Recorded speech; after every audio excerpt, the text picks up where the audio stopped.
نحمده ونصلي على رسوله الكريم اما بعد فقد قال الله تبارك وتعالى كما ورد في سورة آل عمران اعوذ بالله من الشیطان الرجیم بسم اللہ الرحمن الرحیم ان اول بیت وضع للناس للذی ببکۃ مبارکا وہدی للعالمین فیہ آیات بینات مقام ابراہیم ومن دخلہ کان آمنا وللہ علی الناس حج البیت من استطاع الیہ سبیلا ومن کفر فإن اللہ غنی عن العالمین وقال عز وجل كما ورد في سورة الحج وَلِكُلِّ أُمَّةٍ جَعَلْنَا مَنْسَكًا لِيَذْكُرُوا اسْمَ اللَّهِ عَلَى مَا رَزَقَهُم مِّن بَهِيمَةِ الْأَنْعَامِ فَإِلَٰهُكُمْ إِلَٰهٌ وَاحِدٌ فَلَهُ أَسْلِمُوا وَبَشِّرِ الْمُخْبِتِينَ الَّذِينَ إِذَا ذُكِرَ اللَّهُ وَجِلَتْ قُلُوبُهُمْ وَالصَّابِرِينَ عَلَى مَا أَصَابَهُمْ وَالْمُقِيمِي الصَّلَاةِ وَمِمَّا رَزَقْنَاهُمْ يُنْفِقُونَ والبدن جعلناها لكم من شعائر الله لكم فيها خير فاذكروا اسم الله عليها صواف فإذا وجبت جنوبها فكلوا منها وأطعموا القانع والمعتر كذلك سخرناها لكم لعلكم تشكرون لن ينال الله لحومها ولا دماؤها لن ينال الله لحومها ولا دماؤها ولكن يناله التقوى منكم كذلك سخرها لكم لتكبروا الله على ما هداكم وبشر المحسنين صدق الله العظيم رب اشرح لي صدري ويسر لي امري واحلل عقدة من لساني يفقهوا قولي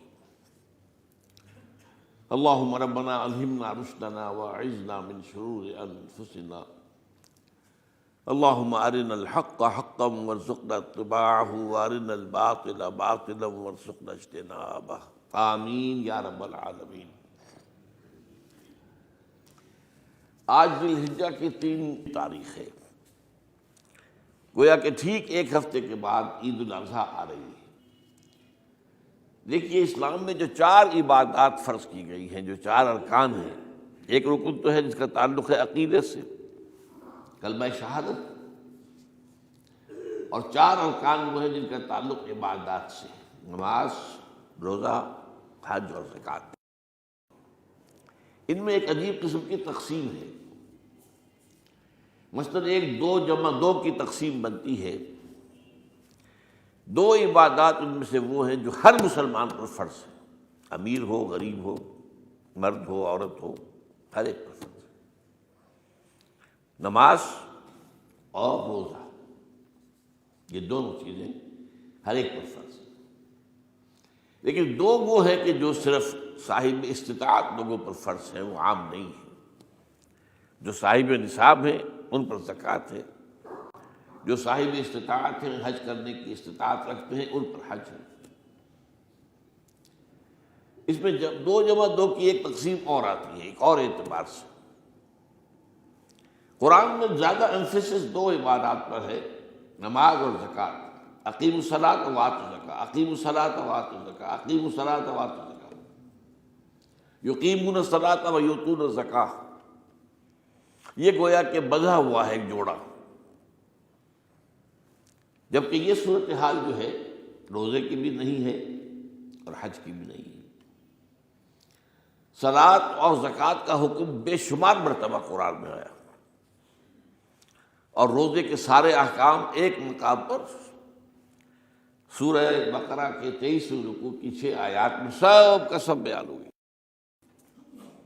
باقی تو بعض جگہوں پر اس کا صرف اس اعتبار سے تذکرہ ہے کہ اگر کوئی کفارہ ادا کرنا ہے اس کے لیے اتنے روزے رکھ لو، ورنہ یہ ہے کہ روزے کا اپنی جگہ پر مستقل بذات جو ہے وہ ذکر یا حکم موجود نہیں۔ اس اعتبار سے غور کیجئے، حج کا معاملہ بھی یہی ہے۔ وہ ایک تو یہ کہ سورہ آل عمران میں اس کی فرضیت کا ذکر آیا، وہ میں نے آیات آپ کو پڑھ کر سنائی ہیں، 2 آیات، ان پر ابھی گفتگو کریں گے۔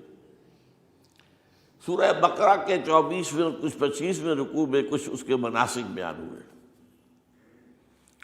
سورہ حج کے 4تھے رکوع میں اس کے مناسک بیان ہوئے، بس باقی پورے قرآن میں تو اس کا ذکر نہیں۔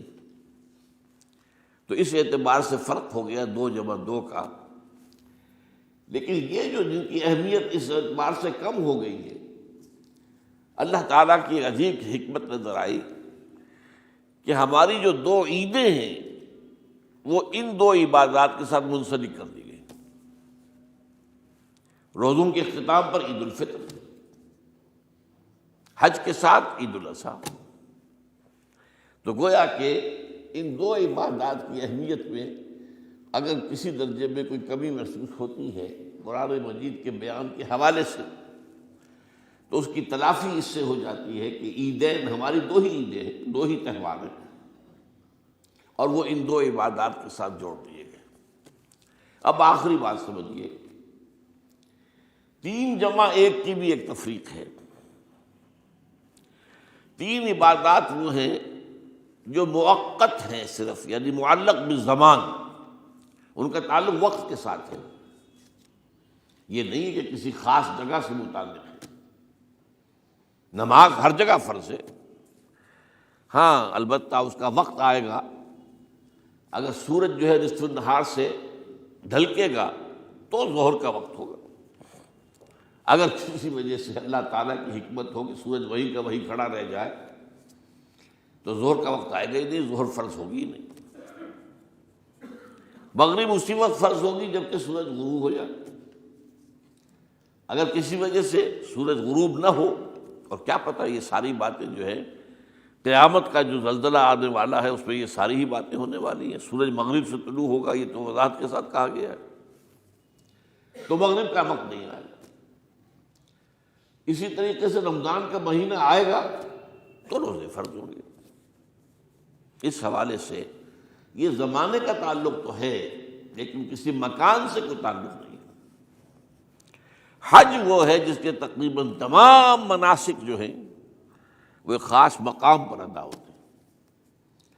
آپ سفر کر کے جائیے، مکہ مکرمہ جائیے، اللہ کے گھر کا طواف کیجیے، پھر وہاں سے جو بھی روانگی ہوتی ہے یوم الترویہ 8 ذی الحجہ کو نکلیے اور جا کر منا میں قیام کیجیے 1 رات، پھر 9 کی صبح کو نکلیں عرفات جائیے، عرفات میں شام تک قیام رہے گا، لیکن مغرب کی نماز کے وقت کے بعد وہاں سے نکلیں گے، مغرب وہاں پڑھیں گے نہیں، وہ جا کر مزدلفہ میں پڑھی جائے گی عشاء کے ساتھ ملا کر، چاہے کتنی ہی دیر ہو جائے۔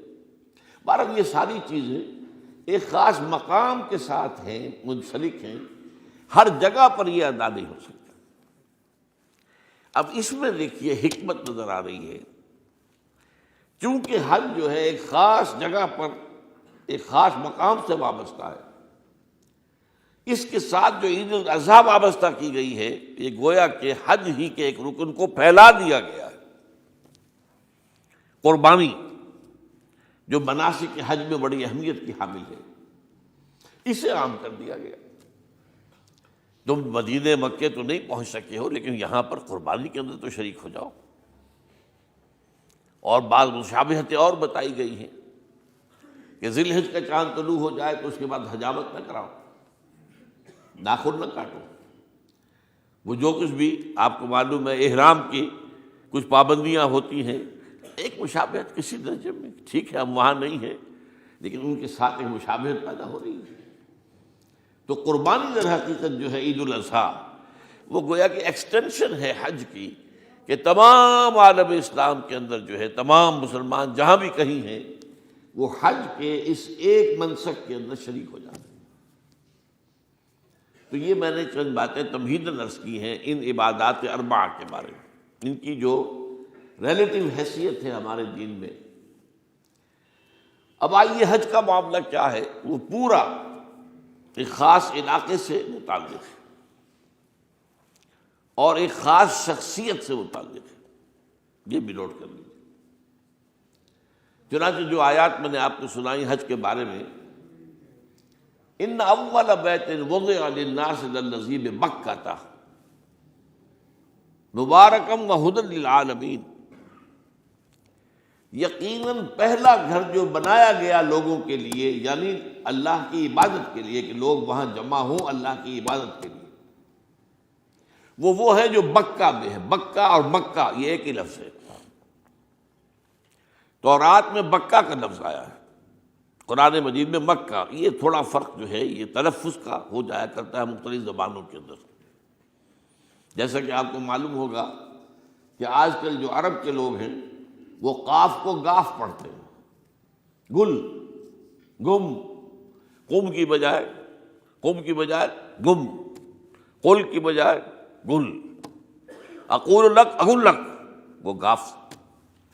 تو یہ جو ہے فرق ہو جاتا ہے۔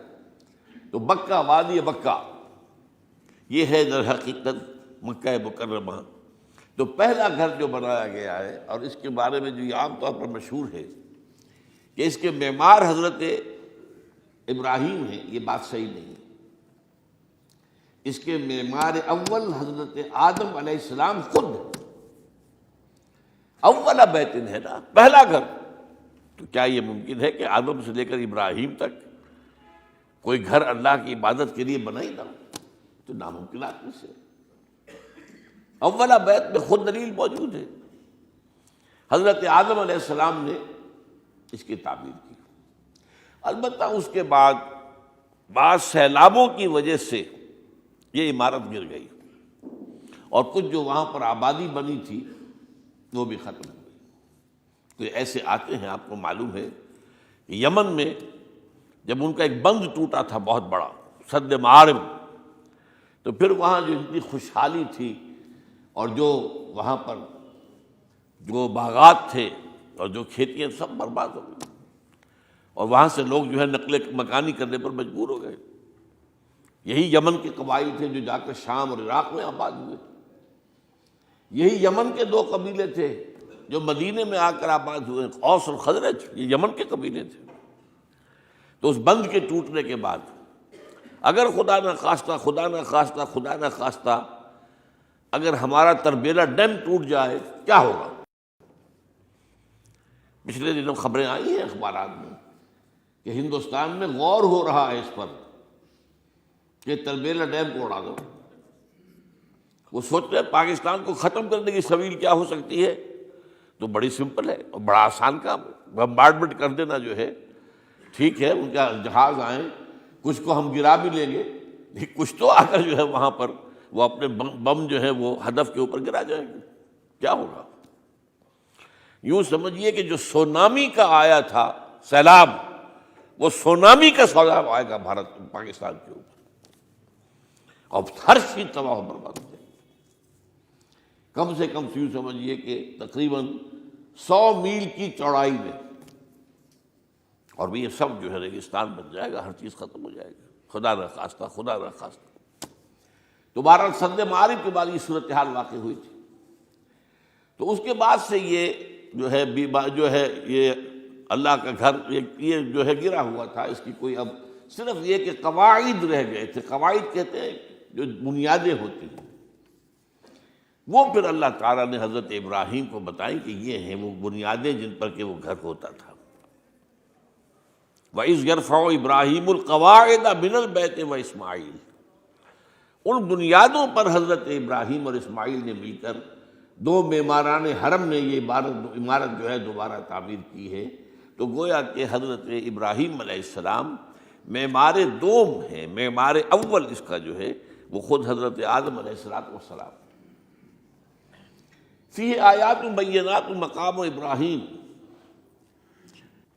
مقام ابراہیم ہے، جو بھی وہاں گئے ہیں انہوں نے دیکھا ہے کہ ایک پتھر تھا جس پر کھڑے ہو کر حضرت ابراہیم علیہ السلام تعمیر کر رہے تھے۔ اب آج تو آپ کو معلوم ہے اسکیفولڈنگ لگ جاتی ہے، بانس لگ گئے، یا آج کل تو جو ہے پائپس جو ہے لوہے کے اس سے لگا کر، تو جیسے جیسے عمارت اٹھتی جا رہی ہے اسی طریقے سے اس کے ساتھ جو ہے وہ چل رہے ہیں اور ان کے اوپر کھڑے ہو کر تعمیر ہو رہی ہے۔ تو اس وقت کچھ نہیں تھا۔ تو ایک پتھر ایسا تھا کہ جو خود بخود اٹھتا تھا پھر اللہ تعالیٰ کے اٹھانے سے، یا یوں کہیے کہ ملائکہ کے اٹھانے سے، اور اسی پر حضرت ابراہیم کھڑے ہو کر وہ پتھروں کے اوپر پتھر رکھتے جا رہے تھے، اور اس کی وجہ سے اس پتھر کے اوپر کتنی دیر کھڑے رہنا ہوا ہوگا حضرت ابراہیم علیہ السلام کا کہ اس پر ان کے پاؤں کے نشان بن گئے۔ وہ ہے مقام ابراہیم، جو آپ نے دیکھا ہوگا کہ وہاں ایک بہت خوبصورت قسم کا ایک پنجرا سا بنا ہوا ہے، اور اس کے اندر وہ مقام ابراہیم ہے۔ اور جب بھی طواف کرتے ہیں تو طواف کے بعد 2 رکعتیں جو ہیں وہ پڑھی جاتی ہیں ابراہیم، مقام ابراہیم کے پیچھے جتنا بھی قریب تر ہو کر پڑھا جا سکے، لیکن بہرحال رخ ادھر ہے۔ تو فی آیات بینات مقام ابراہیم ومن دخلہ کان آمنا۔ تو ایک تو یہ کہ وہ نشانیاں ہیں، وہ اللہ تعالیٰ جن لوگوں کی کہ دل کی آنکھ کھلی ہو، روحانی آنکھیں کھلی ہو، ان کو دکھاتا ہے، اور ایک وہ ہے کہ جو ہماری ان سامنے کی ظاہری آنکھوں کو بھی نظر آتی ہے۔ یہ نوٹ کر لیجئے کہ یہ مقام امن کا گہوارہ رہا ہے۔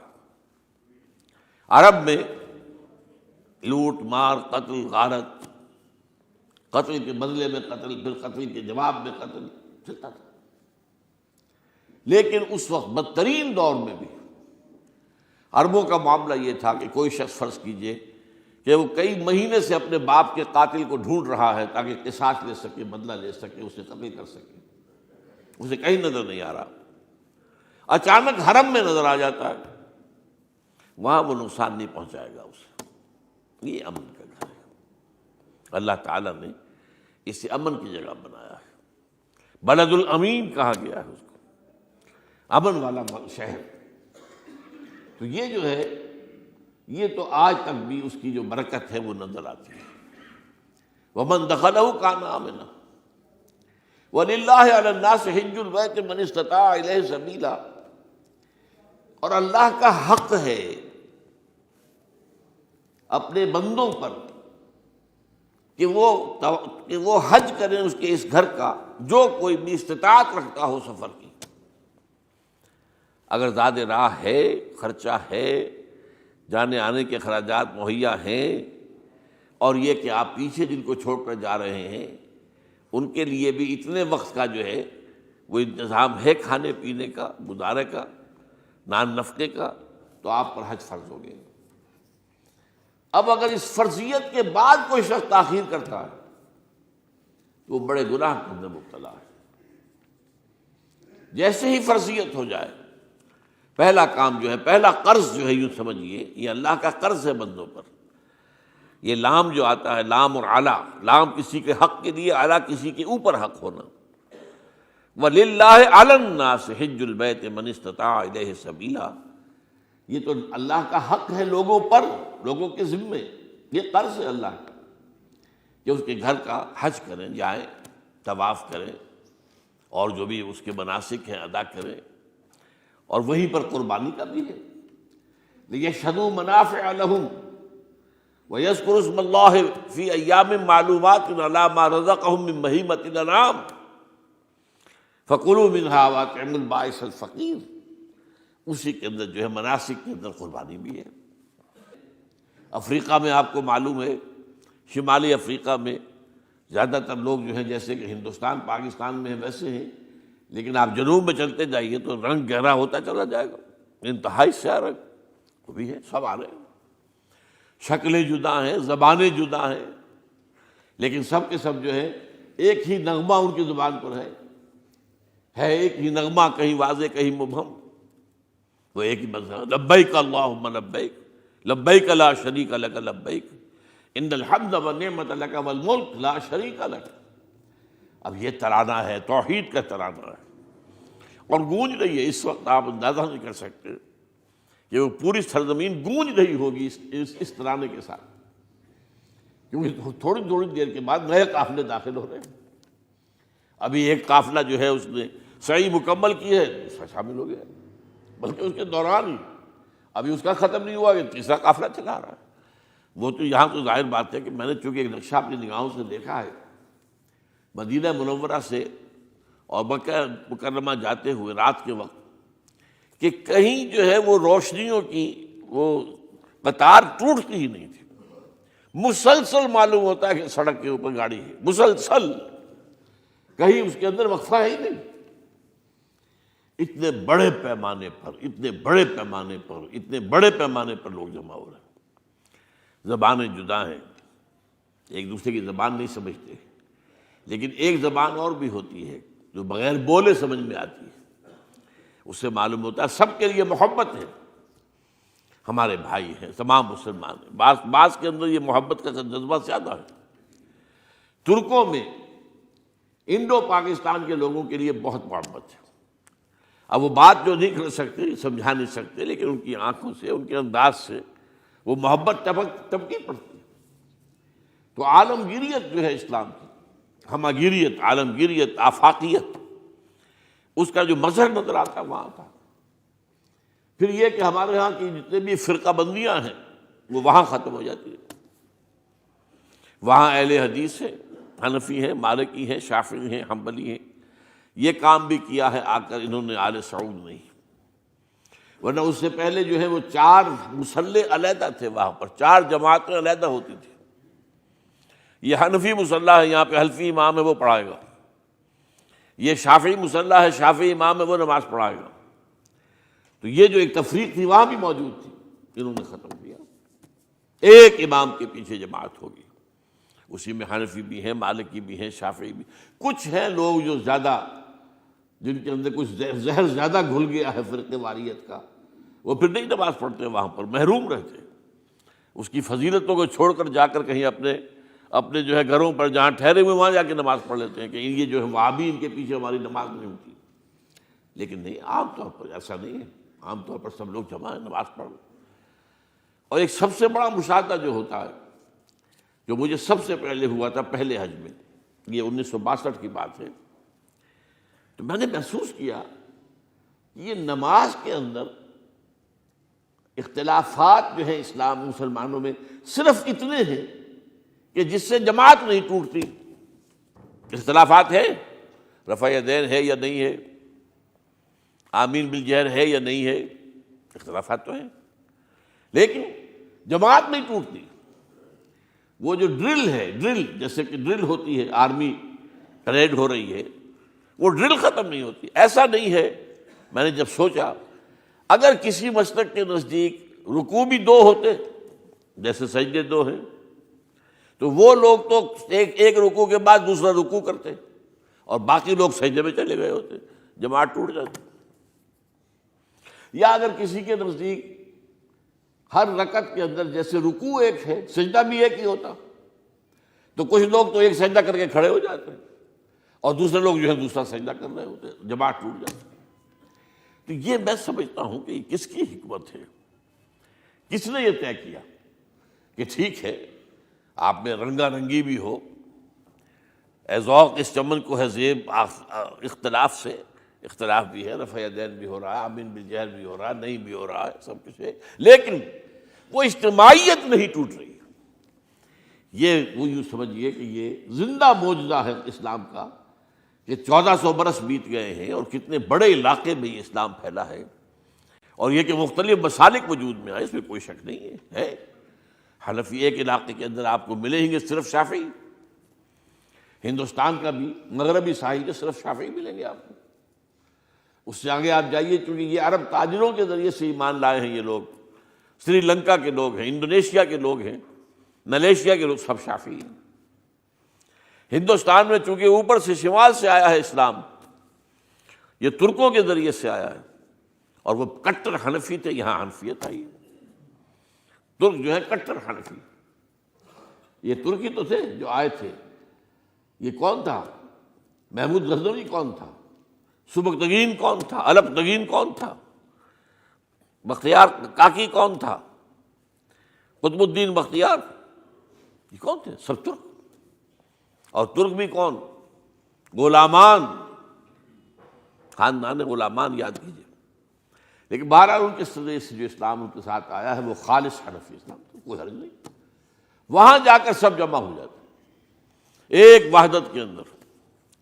تو یہ چند مشاہدات وہاں کے ہوتے ہیں جو ہماری ظاہری آنکھوں کو بھی نظر آ جاتے ہیں، جس کا کہ قلب کے اوپر بڑا گہرا اثر پڑتا ہے۔ اب میں ایک موضوع لے رہا ہوں یہ جو قربانی کا مسئلہ ہے، اس کے بارے میں ایک زمانے میں تو بہت منکرین حدیث کی طرف سے اس کے خلاف بڑی جو ہے ایک مہم چلی تھی کہ ختم کیا جائے اس کو، یہ خام خواہ جو ہے خرچ ہوتا ہے بہت بڑا اور ضائع ہوتا ہے گوشت،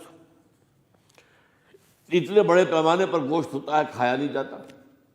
اچھا ایک زمانے میں فریج بھی نہیں تھے، یہ بھی نہیں کہ آپ محفوظ کر دیں، گوشت ضائع بھی ہو سکتا تھا، اور بھی چیزیں جو ہے وہ گوشت کی وہ صحیح طور سے استعمال نہیں ہوتی تھی۔ تو اس کے اوپر بڑا پروپیگنڈا منکرین حدیث کا رہا کہ یہ جو ہے قربانی صرف حج کے موقع پر ہے۔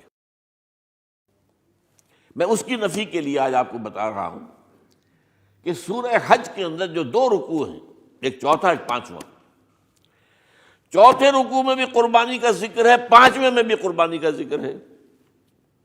یہ ایک دم جو ہے ایک جگہ پر جو 2 طرح کی قربانیوں کا ذکر ہو رہا ہے، یہ کیوں ہو رہا ہے؟ چوتھے رکوع میں وہ مناسک حج کے ساتھ اس کا ذکر ہے، وہاں جو فرمایا گیا لِيَشْهَدُوا مَنَافِعَ لَهُمْ وَيَذْكُرُوا اسْمَ اللَّهِ عَلَىٰ مَا رَزَقَهُم مِّن بَهِيمَةِ الْأَنْعَامِ فِي أَيَّامٍ مَّعْلُومَاتٍ عَلَىٰ مَا رَزَقَهُم مِّن بَهِيمَةِ الْأَنْعَامِ فَكُلُوا مِنْهَا وَأَطْعِمُوا الْبَائِسَ الْفَقِيرَ۔ وہاں پہ قربانیاں دو، پھر اللہ کا نام لو، ان جانوروں پر جو اللہ نے تمہیں عطا کیے ہیں، ان جو معین دنوں کے اندر دو، فی ایام معلومات، اور پھر اس میں سے خود بھی کھاؤ، اور جو ہے جو جیسے صدقہ کا گوشت ہوتا ہے وہ نہیں ہے، وہ قربانی کا گوشت ہے، اس میں سے آپ خود بھی کھائیں اور غرباء کو کھلائیں، غریبوں کو دیں، مساکین کو دیں۔ تو پورا حکم آ چکا ہے چوتھے رکوع کے اندر۔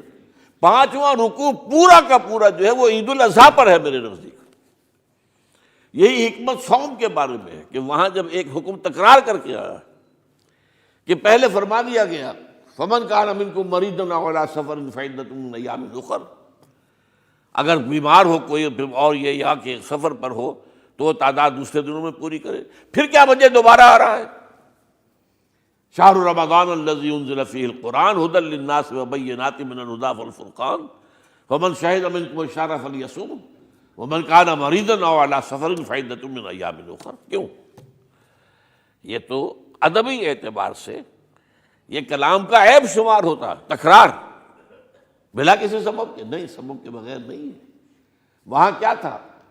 وہاں ان 2 رعایتوں کے ساتھ تیسری بھی شامل تھی کہ اگر صحیح ہو اور مقیم ہو پھر بھی روزہ نہ رکھو تو ایک مسکین کو کھانا کھلا دو۔ یہ رعایت ختم ہوئی ہے رمضان کے روزے کے ساتھ، اب رکھنا پڑے گا روزہ، اور اگر بیمار ہو یا سفر پر ہو تو ٹھیک ہے دوسرے دنوں میں پورا کرو، پورا کرنا لازم ہے اس کو۔ تو یہ چیز جو ہے یہ در حقیقت کسی وجہ سے ہوتی ہے۔ بالکل یہی بات ہے سورہ حج کے چوتھے رکوع کے اندر، وہ جو قربانی ہے حج کے ساتھ اس کا ذکر آ چکا۔ اب سنیے یہ جو آ رہا ہے، فرمایا وَلِكُلِّ أُمَّةٍ جَعَلْنَا مَنْسَكًا، ہر امت پر ہم نے ایک جو ہے قربانی کا معاملہ نازل وہ جو ہے فرض کیا ہے۔ میں نے چونکہ آج شروع میں کہا تھا کہ صوم اور حج میں کچھ مشابہتیں ہیں۔ دیکھیے صوم کا حکم بھی آیا تھا تو کس طور سے آیا تھا؟ یا ایھا الذین آمنوا کتب علیکم الصیام کما کتب علی الذین من قبلکم لعلکم تتقون، اہل ایمان تم پر روزہ رکھنا فرض کیا گیا جیسے کہ فرض کیا گیا تھا ان پر جو تم سے پہلے تھے۔ یہاں پر اسی حوالے سے بات ہو رہی ہے کہ اے مسلمانوں یہ قربانی صرف تم پر فرض نہیں کی جا رہی، یہ تو ہر امت پر، ہر نبی ہر رسول کی امت۔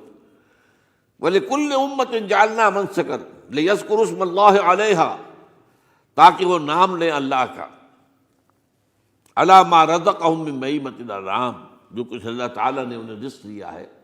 یہ چوپائے جو ہیں حیوانات قسم کے، ان پر اللہ کا نام لے کر چھری پھیری جائے، اللہ کے نام سے ان کو ذبح کیا جائے۔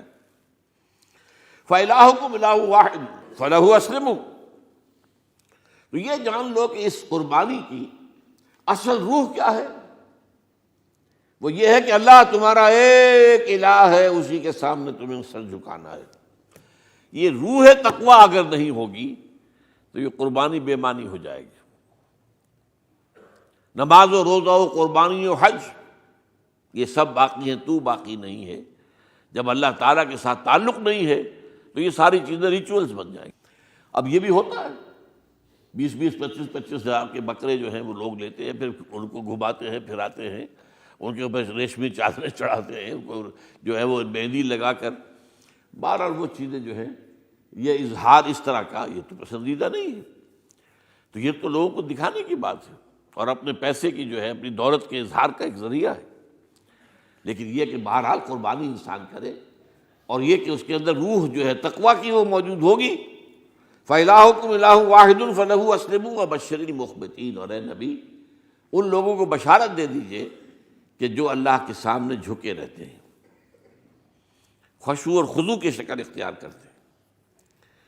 الذین اذا ذکر اللہ وجلت قلوبہم، وہ لوگ کہ جب اللہ کا نام لیا جائے تو ان کے دل لرز اٹھتے ہیں. والصابرین علی ما اصابہم، اور صبر کرنے والے جبکہ ان چیزوں پر کہ جو اللہ کی طرف سے ان پر آ گئی ہوں، مصیبتیں کوئی تکالیف. والمقیم الصلاۃ، اور نماز کو قائم کرنے والے. ومما رزقناہم ينفقون، اور جو کچھ ہم نے انہیں دیا ہے اس میں سے خرچ کرنے والے. یہ ایک نظام ہے پورا کا پورا جو اس آیت میں بیان کر دیا گیا. اس کا ایک جز جو ہے وہ یہ بھی ہے وَلِكُلِّ أُمَّةٍ جَعَلْنَا مَنْسَكًا. یہ قربانی کا معاملہ جو ہے یہ بھی ہم نے ہر امت کے اوپر فرض کیا، ہر امت جو ہے اس کے اوپر لازم کیا گیا، اور اے مسلمانوں آج تم پر بھی لازم کیا جا رہا ہے. وَالْبُدْنَ جَعَلْنَاهَا لَكُم مِّن شَعَائِرِ اللَّهِ، اور یہ جو قربانی کے اونٹ ہیں یہ خاص طور پر چونکہ عرب میں تو اونٹ کی قربانی ہوتی تھی، دوسرے جانور تو وہاں کم ہوتے ہیں، اور بہرحال ان کی قیمتی متاع بھی اونٹ ہے. وَالْبُدْنَ جَعَلْنَاهَا لَكُم مِّن شَعَائِرِ اللَّهِ، یہ اللہ تعالیٰ کے شاعر میں سے. یہ اونٹ جو ہے یہ قربانی کا اونٹ ہے، یہ مکے لے جایا جا رہا ہے، یا یہ بکرے اور یہ مینڈے جو ہیں یہ قربانی کے ہیں، یہ وہاں جا رہے ہیں. تو یہ بھی گویا کہ ایک طرح سے اللہ کی نشانیاں بن جاتی ہیں. ان کے حوالے سے اللہ تعالیٰ کا ایک تصور اور اللہ تعالیٰ کے ساتھ ایک ذہنی رشتہ قائم ہوتا ہے. لیکن فیہا خیر، تمہارے لیے اس میں خیر ہے، بھلائی ہے. چنانچہ جب وہ جاتے تھے حج کے لیے تو جو بھی ان کے ساتھ دودھ دینے والا جانور ہے، قربانی کی نیت ہے لیکن دودھ جو ہے اس کا استعمال کر سکتے ہیں درمیان میں، اور بھی کوئی اگر ان کی کوئی چیزوں سے فائدہ اٹھانا ہو. لکم فیہا خیر. فاذکروا اسم اللہ علیہا، تو اب ان کا اللہ کا نام لو اس کے اوپر. صواف، صفیں باندھ کر وہ اونٹ کھڑے ہوتے ہیں اور ان کو نحر کیا جاتا ہے. آپ کو معلوم ہے ذبح نہیں ہوتا اونٹ، اتنا بڑا جانور ہے، گردن کتنی موٹی ہے، اس کا ذبح کرنا بڑا مشکل ہے. نہر کہتے ہیں اس کو. کھڑا ہے اونٹ اور ایک برچھا، چھوٹا سا برچھا ہے جو اس کے یہاں گردن کے یہ جہاں آ کر دونوں ہنسلیاں ملتی ہیں وہاں پر مارا جاتا ہے. اور یہاں سے جو بہت بڑی وین ہے وہ در حقیقت ایورٹا، وہ جو ہے ختم ہوتا ہے تو وہاں سے خون کا پھر فوارہ آتا ہے. اور اس کے بعد پھر وہ اونٹ کھڑا کھڑا وہ رفتہ رفتہ اس کا جب خون نکل جاتا ہے تو وہ کمزور ہو کر نیچے گر جاتا ہے. یہ نہر ہے. اقول قولی ھذا واستغفر اللہ لی ولکم ولسائر المسلمین والمسلمات.